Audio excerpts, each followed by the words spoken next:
Welcome back to a new episode of the Shout at the Devils podcast. I'm your host, Justin Brady, and I run Devils Fanatics on Instagram. And I'm here with my co-host, Daniel Amoia, aka devils.report on Instagram, and he writes for the Hockey Writers. And Devils hockey has returned since the Four Nations face-off break.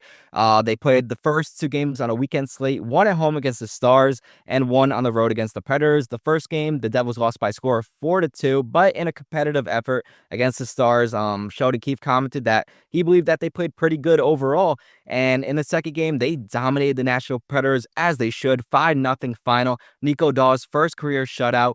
And that's the Devils' eighth shutout of the season, which is tied for most in the NHL. Daniel, what is your overall consensus of these past two games for the team? I mean, I think it's just a microcosm of I don't even want to say season, but after Christmas, their stretch from Christmas on, it's just been inconsistency, and that's exactly how these first two games were. Granted, they did play pretty well against the Stars, but at the end of the day, it doesn't matter if you don't get the 2 points. They really struggled to finish, which has been arguably their biggest issue over the past 2 months-ish. And they did bounce back in a big way against Nashville. So it's just a matter of getting those points more consistently. How many times is there a win and it's like, is this the win they could build off of? And then they never build off it. And they're in a good spot standings wise. It's not like last season where they need to panic because they had that cushion since they were playing so well heading into the Christmas break. But it still shows that this team, at least I believe, on paper, is not good enough to win come playoff time. They're going to need to make additions at the trade deadline.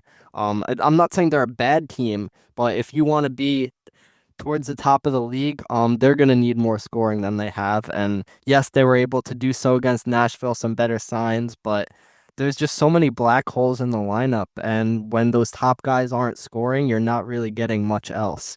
So, like I said, these two games I think were just a microcosm of that. But the team, I mean, defense is fine, goaltending is fine. Nico Daw stepped up, but when healthy, Jacob Markstrom and Jake Allen are a tremendous tandem. So it really just comes down to that depth scoring. Their top guys, when they're on, could usually carry them to a win, but you can't count on that come playoff time. You look at the playoffs 2 seasons ago, Dawson Mercer, Eric Halla stepping up, Andre Palat stepping up. Like, you can't really bank on those guys with the production that they've had this season, and there's other black holes as well. But yeah, I mean, overall, it's not like the Devils are in a bad spot. 1-1. I mean, the Stars are a good team. They're not an easy team to beat to begin with. And we've seen the Devils lose to lesser teams, so the fact that they just took care of business in Nashville was obviously very big. Definitely. And the fact that it was on a second half of a back-to-back, the Devils have a record of 1-6-1 in the second half of a back-to-back, now 2-6-1. So, you know what? That's a little bit of a testament saying that this team, yeah, you gotta fix these minor problems. Winning on a second half of a back-to-back, you gotta start doing that more. Yeah, but to be fair, Nashville did play also yesterday, so But also, the Predators were home both games, so the Devils did have to yeah, fly. That is a they, fact. they did have to travel. But both definitely factors, but they definitely need to start winning more on back-to-backs in general. So I'm happy that they're able to do that at least. Um, but um, you could edit that out. Oh, where was my thought? Oh, but yeah, as you said, the team has been very inconsistent really ever since that Christmas break. And yes, it's the lack of depth scoring, but it's not even just that. It's everyone but Jack Hughes, Jesper Bratt, and Nico Hischier. Bratt is the ultimate playmaker. He's on pace to break Scott Stevens' assists franchise record right now, which is absolutely amazing. Jack Hughes is on a whole nother level right now. He's playing some great hockey these past two games. And Nico Hischier, he had a 3-assist game against the Predators, and he's usually like just doing good things on the score sheet and defensively. So those three guys have been a staple in this lineup and have done really good things. But other than that, a lot of players have been inconsistent. Stefan Nason scored his first goal tonight for the first time in a month. So that's not good. Dougie Hamilton, up until tonight, had 3 goals in his last 20 games. Mercer and Timo have been really quiet. Holla as well. I can't remember the last time Eric Holla scored a goal. So The last time Eric Halla had a point was before Thanksgiving. a point just let it. Point. That's Yep. crazy. No, it's actually crazy. So obviously he cannot be happy about that, and he knows he has to be better. And it's just, yeah, the Devils are gonna have to make some additions before we can be like, all right, you know what? They have a chance in the playoffs. Because right now, if they play Carolina, I think they're losing in 5, 6 games. 6 games if they're lucky right now. They're not good enough to be able to beat those teams. And going out and getting a top 6 player, as Christy Flannery reported today, that Fitzgerald is looking to make a top 6 addition, which would be a long term, possibly a winger that would complement Jack Hughes and just for Bratwell. Maybe bump Palat down to the third line, even though I think he's been much better on that top line as of late. And then a bottom 6 player, which might be a rental. So look, they definitely have moves to make, but overall, I have 3 takeaways from these last 2 games. First off, Jack Hughes. He's been on fire and flying out there these past 2 games, and you love to see that. He got heavily criticized for his play over the Four Nations break, and look, I get it. I don't think it was as bad as people are saying it was. Daniel, you reported that he had the second best defensive rating in the whole tournament, or the Team USA, right? The entire tournament, according to Don Lashizin's model, he was the second best defense, not just forward, defensive player as a whole in the entire Four Nations tournament. Yeah, and that's just a testament to show that Jack Hughes' defensive game has really grown a lot, and you love to see that. Obviously, 1 point in 4 games is not ideal for him. When he got the puck, he was, you could say he was a little nervous and lacked confidence. That's how I viewed it.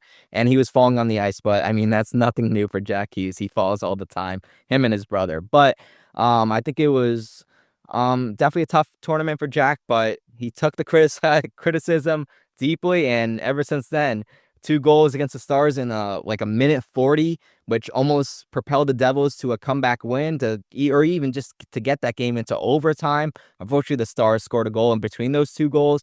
And then Jack tonight, he had an assist, but was flying out there, making plays, getting breakaways, forcing turnovers, just doing all the right things that you want to see from your top player.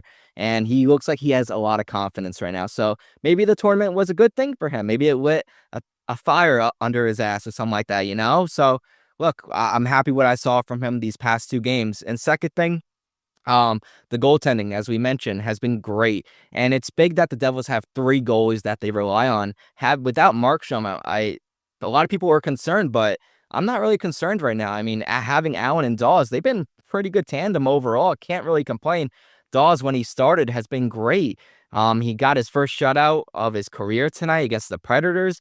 Allen has looked solid. He's been able to give the Devils a chance in every single game, and it's not his fault the team cannot finish whenever he starts. It's just a reality. They really struggle to create goals and offense when he's in the net, but he's been really good and has made some really highlight reel saves for the team.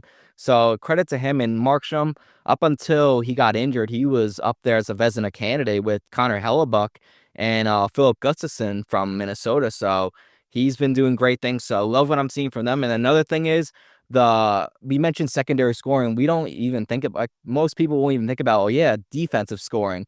And that's something that the Devils have really lacked of this year. Dougie Hamilton finally got on the score sheet. His 9th goal of the season for him. And as of late, he has 13 shots on goal in his last 2 games. He's been firing the puck out there, and you love to see that. That's like the old traditional Dougie Hamilton. Yes, maybe he will be a little bit more of a defensive liability, but they have the defensemen to pick up the slack. They're a really good defensive structured team overall. They have the guys there to help out there. And I love what I'm seeing from Dougie. And he just has to keep on doing that, ripping the pucks, even if it's from uh like a sharp angle, like he scored, it was like kind of like a sharp angle that he scored against the Predators, and it went right past the goalie, into the top left corner, and the goalie didn't even realize. He was like, "What? That went in?" So it just, you love to see that from Dougie, and bringing in a guy like Seamus Casey, he needs to stay in the lineup. He has such a positive impact on his team. Yes, he has some things to work on his defensive game, but he's a young player. And Simone Nemec has just been a liability. I hate to say it. I'm rooting for the kid. I really am. I want him to do good with his team. He has so much promise and potential coming out of the draft, and he just has not lived up to it yet.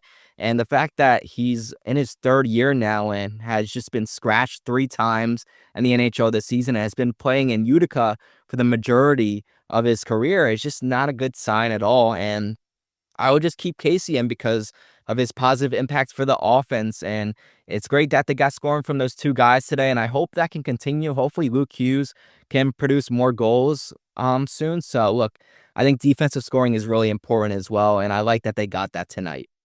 Yeah, I'll go through all your points. First, Jack Hughes. Yeah, he completely unfair criticism from Four Nations. What people have to realize is these were the best players in the world going at each other, and we saw how tight every game was. I mean, the US Canada games, there was no room out there, and a player like Jack, like, yeah, no matter how good you are, you're gonna create room. But even look at someone like Connor McDavid. He wasn't like creating all these glorious chances the whole tournament. Like McDavid's two big goals really came on him using his world-class speed and then him just a complete defensive breakdown by Austin Matthews. So it's not like these guys were just dancing around like they normally do. That doesn't happen when you're playing against the best players in the world. It could happen in a normal NHL game where you're playing sometimes against third, fourth liners, guys who are journeymen coming up from the AHL or bottom pair defensemen. You're not playing against guys to the level of like Cody Ceci at Four Nations when it's US Canada. So no shade to Cody Ceci, kind of just caught a random stray there. But you get my point. So it seemed like he really cracked down on the defense, and like we mentioned, Dom Lushizin's model really captured that second best in the entire tournament out of like 80 something players. I mean, that speaks for itself. But I also think he was trying a little hard, which is very ironic for Jack Hughes to be a team player. Yeah. He and that's very common in tournaments like that. When he was playing mostly with Austin Matthews and Jake Gensel, there were a couple 2-on-1s where Jack just instantly passed. And if he rips the puck, he's probably scoring. We've seen that in New Jersey, and I respect that. You obviously don't want to be the guy that's like being selfish when you're playing with all these other stars and guys who are more seasoned and have better careers than you up to this point. So I understand that, but I don't think that small sample is really indicative of anything. And for all intents and purposes, the Americans should have won regardless of how Jack Hughes played if Jordan Binnington doesn't turn into prime Martin Brodeur. So that's a point. Second point, you mentioned the goalies. I mean, I feel like people haven't said this enough. I'm gonna read you the top 5 goalies in terms of goals saved above expected this season. Let's hear it. Logan Thompson, 28.2. Connor Hellebuck, 27.8. Joey Decord, 22.6. Lucas Dostal, 19.1. Jake Allen, 16.5. Oh, yeah. Top 5 goalie in the league, and he's the New Jersey Devils backup. Why is that stat not being talked about? I have no idea, but that just shows Brooks Mara. the the level of dominance that Jake Allen has played to. And you look at all the goalies surrounding him, 32 games, 43 games, 39, 34. Allen's only played 22, and he's put up those kind of numbers. So if you extrapolate that, obviously nothing's guaranteed, but on that pace per game, if Jake Allen had the same number of games as Hellebuck or Thompson, he would be the best goalie in the NHL. And I'm not saying Jake Allen is the number one goalie in the NHL, but the fact that statistically that comparison could be made just shows that he's playing at such an elite level. And like I said, he's the Devils' backup. Jacob Markstrom is 12th on that list out of how many goalies? 93 goalies. So you have number 5 and number 12 out of 93 goalies. I mean, that's pretty damn impressive. So the Devils are truly blessed to complete 180 from their goaltending situation last season, and that's a big reason that they're in a divisional playoff spot despite some struggles at times. So, hats off to the goaltending. And your third point, defensive scoring, yeah, Dougie Hamilton has been on a completely different level. These past 2 games, just ripping the puck from everywhere, and that's what Dougie does best. On the power play, it helps lead to goals. That's a big reason the Devils are, I think, 4th in the league on the power play right now. That's because they have to respect Dougie's shot. So if he passes it, the goalie's dancing all over. If he rips it, he has a good chance to beat them. So we saw that in full effect, and he finally got one to go after 8 shots on goal against Dallas and couldn't get one to go. So that's good for him. And yeah, Seamus Casey stepping up, making an impact. Look, it's a tough situation with Simone Nemec. I'm not gonna sit here and like overreact because at the end of the day, he's still what 20-year-old defenseman. I mean, the not many players, regardless of draft position, are in the NHL that quickly when they're that age and playing well. And he showed flashes of it last season. Right now it just seems to me like he's putting pressure on himself. It looks like he's just trying too hard, and to an extent, understandably so. When there was a report that came out saying he asked for a trade, but it was lost in translation because it was a Slovakian interview, is grossly misinterpreted by some media. And the Devils have been clear that Nemec is fine with the situation. Nemec has himself has been fine with it, and he understands that it's the NHL. It's the toughest league in the world. That's not to say he's not allowed to be a little upset that he was in the NHL last season. He really hasn't been this season. He's a human being. He's allowed to be upset, frustrated. You should be. You should want to be in the NHL playing every day if you're a pro hockey player and who was drafted number 2 overall. I mean, you're a human being with a brain. You have thoughts. That's just how it works.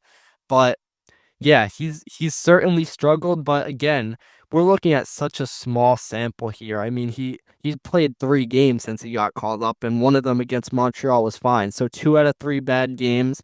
I see so many people writing the kid off already. I mean, that's just crazy to me. I feel bad for him. The whole interview that got misinterpreted has caused so much of a stir, and that happens when things get lost in translation, unfortunately.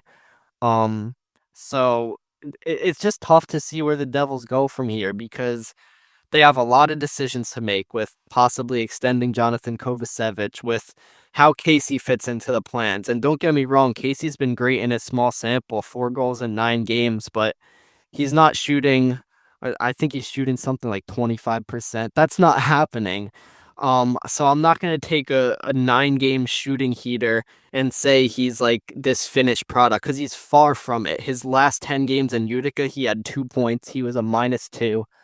Um, he was coming off an injury himself, and yes, great shot tonight. The fact that shows his confidence that he's able to look off Jack Hughes and rip one in, but Casey is still a work in progress. He had a great first game. I don't think that he's a finished product in any way, and I I I still don't even know if I would keep him in the lineup over Nemec. It's honestly a tough call. I think we're gonna see them both getting exposed over these next few games, in my opinion. Obviously, we'll see what happens. Maybe I'm dead wrong, but there's still a lot of work to go. They're both very young. It's very rare that you see defensemen that young thrive. Um, so it's just gonna be very interesting to see how it all plays out. Again, no shade to Casey. I think he's gonna be an excellent offensive defenseman. Before his injury, he was basically a point per game in Utica. Then he tailed off. So his defensive game just needs work, as does Nemec's. The difference is Casey will likely still bring that offense when his defensive game is faltering. Nemec not as much, but they both have potential. It's just gonna be with trade deadline coming up, with when the off season comes, the Devils have a lot of decisions to make because that defensive logjam is pretty tightly packed. So it's gonna be interesting. Yeah, I know they don't want to trade Nemec, but if they ever get an option to trade for like a guy like Brock Besser, I don't know if I could resist ever. So I don't know, but I mean that's a conversation for the next episode where we're going to be talking about trade targets. But the Devils have 4 games remaining on this upcoming road trip. One against the Avalanche on Wednesday. Then the next game is against the Utah Hockey Club, the Devils' first game in their arena, which will be pretty sweet, fun game. And then they have a game immediately the next day against the Vegas Golden Knights. Always a tough time against them.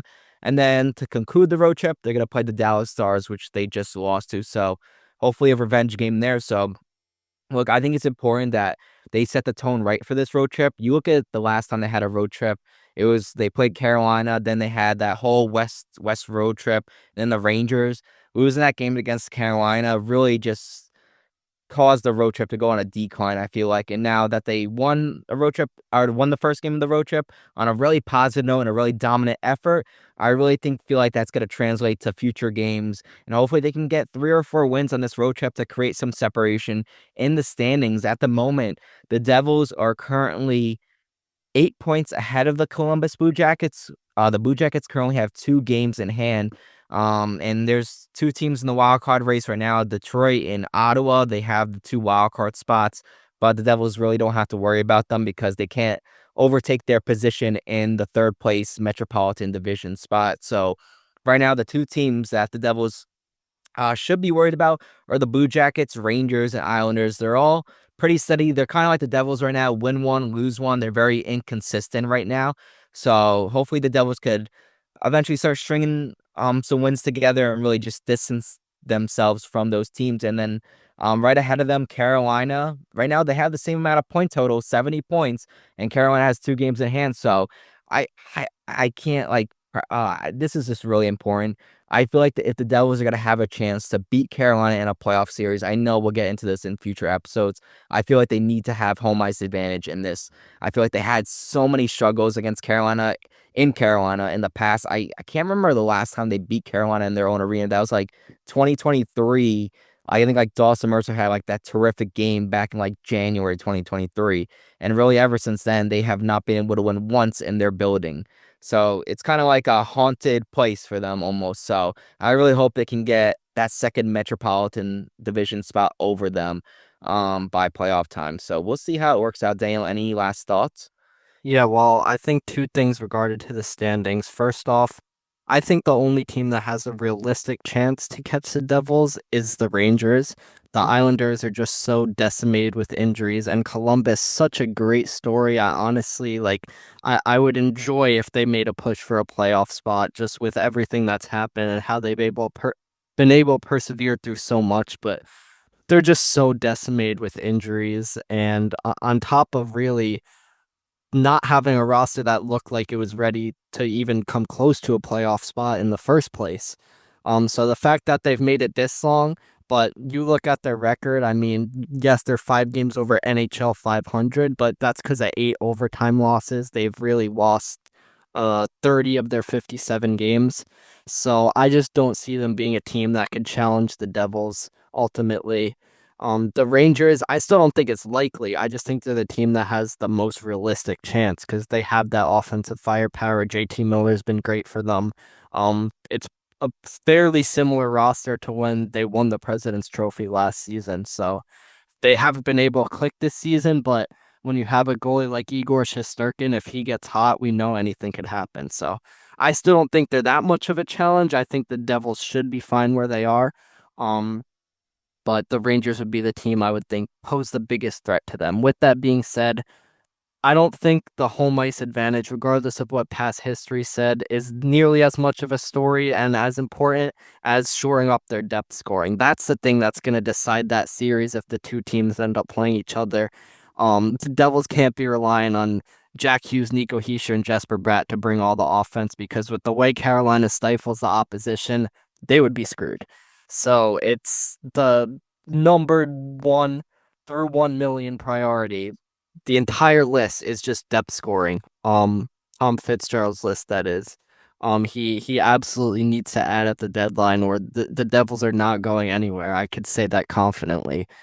There's so many guys who are black holes from offensively, at least, from Nate Bastian, Justin Dowling, Curtis Lazar, Eric Halla, um, Nason Cotter and Mercer, I think, are fine enough. Where if you have complement I can't speak tonight. Complementary pieces around them, Yeah. they're gonna be fine.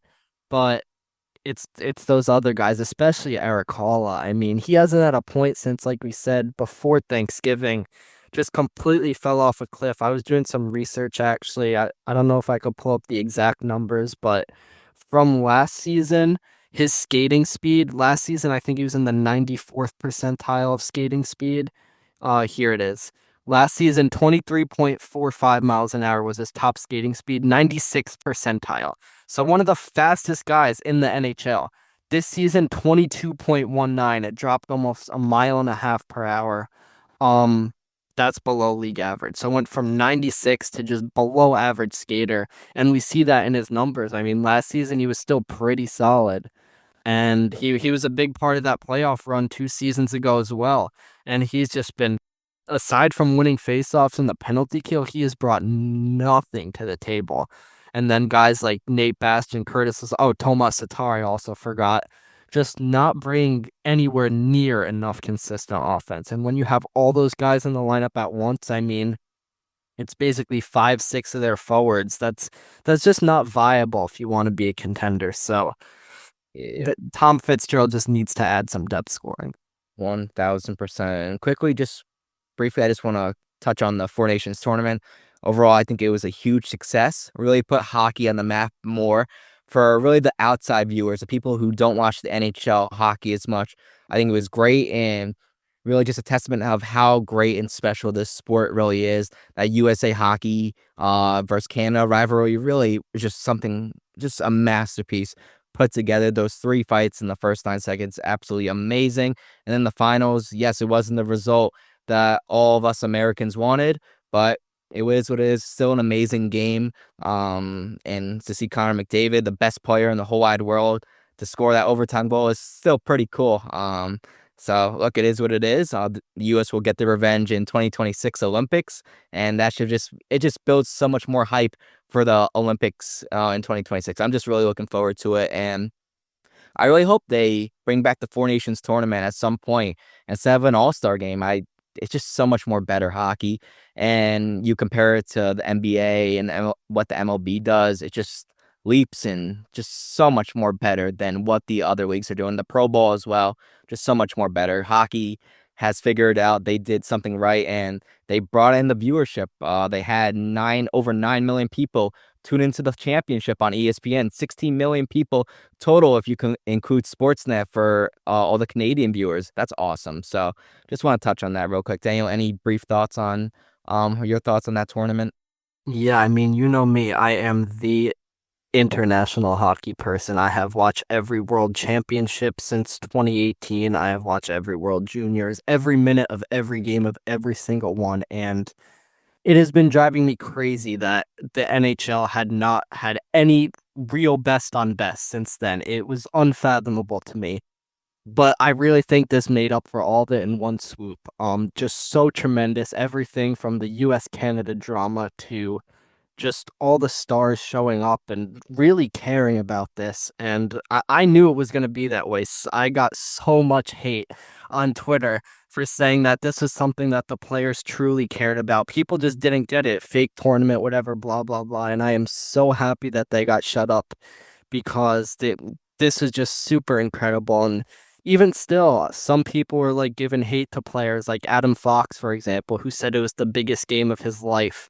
Even Matthew Tkachuk said it was the biggest game of his life, and he won a Stanley Cup a few months And ago. yeah, And people don't understand that, but I've seen this in baseball as a baseball fan as well.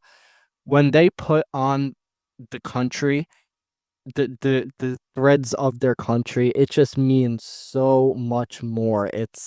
It's a brotherhood, it's a family, and that's not saying that it's not when you're playing for an NHL team, but like you're not doing it for the money. You're doing it because you know you have an entire country rallying behind you watching as opposed to just like a segment. It's completely different. It's something that brings people together and it was just so incredible to see what this tournament brought. And then like you mentioned just for the growth of hockey as a whole, I mean, the amount of people that I know as a fact had never watched hockey, who were invested in this game like they had been watching hockey for 20 years. Like part of me is almost like a little like jealous. It's like, all right, like where were you watching the 2020 IIHF World Championships? I know you were not. But putting my ego aside, that it was just so tremendous to see how the sport of hockey, as opposed to baseball or basketball like we're used to in the U.S., was bringing people together and creating these conversations that hockey normally doesn't. Even when the Stanley Cup's on, people cared about this so much more than the average Stanley Cup final. So props to the NHL. I had one more point that I'm trying to remember. Of course, I can't remember it, but yeah, it was just super awesome. Oh, yes, I remember now. I think what made it so much better was how it coincided with the NBA probably having one of their worst All-Star weekends. yeah, The I know a lot of even NBA players themselves were speaking out against how All-Star Weekend was. A lot of them were opting out. No one really does the dunk contest. They don't try in the All-Star game. Even Kevin Durant himself said to a fan on Twitter, just go watch hockey instead. So, the way the script completely flipped, and it went from the NHL kind of being in the shadow of the NBA to the other way around. That just the fact that they both happened on the same weekend, literally at the same time. The first U.S. Canada game was at the same time as the dunk contest. Social media starts going nuts when the Kachucks and JT Miller get into those fights, and people are literally just taking their remote and switching the channel from the NBA to the NHL. And I think that's kind of what kickstarted the whole thing. So just it's fairly rare that I get to say there's victories for the NHL. They could be stubborn sometimes. Their marketing isn't always the best. I didn't even know that the Winter Classic was on December 31st this year until the puck literally dropped. I mean, they shoot themselves in the foot sometimes, so credit where it's due. Ginormous win for the NHL. And whether it's the Four Nations, World Cup, Olympics, I think this kind of set the stage for what international hockey is going to be like for the next decade plus, because it's not going away. They have the Olympics in 26, the World Cup in 28, possibly Four Nations returning, and they're going to keep cycling. So Yep. I don't know how they went this long since 2016 without best on best, but we're going to see now that we're getting some really awesome spirited international competition. By the way, there's going to be at least probably 6 or 7 Devils in the Olympics, so there's going to be a lot to talk about in 2026. It's going to be pretty awesome. Yeah, and the main reason why they haven't brought it back is because it's dead smack in the middle of the season, and they're worried about injuries. And look, Florida Panthers fans right now might think this is the worst goddamn tournament ever because Matthew Tkachuk might be out for the whole season. It's being rumored right now, and that would be a huge blow to their team. But I love what PK Subban said on First Take ESPN. That these guys care and opposed to NBA players. These guys care and they're not worried about the injuries. They're just trying to put their whole hearts into what they're doing and trying to make a statement, trying to make a name for themselves, trying to make a name for their country, trying to represent a whole nation. And that's more important than just a typical injury or something like that. I love that Subban said that. And it just goes to show that the NHL players care more, they're tougher more compared to other leagues like the NFL Pro Bowl who are playing flag football, and these players literally don't give a shit. Let's be honest. And NBA players, they don't care either. So it just goes to show that hockey is an amazing sport, and more people should really tune in. And I think we're gonna see the Stanley Cup Finals this year, and I think it's gonna be a record high viewership. I'm really hoping it will be. So we'll see, but I'll be looking forward to seeing that. So yeah, thank you guys for listening to today's episode. It was a more lengthy episode, just a lot more to talk about. And yeah, hopefully the Devils could have a successful road trip. We'll see what happens. And thank you guys for listening. And until next time, peace out. Peace.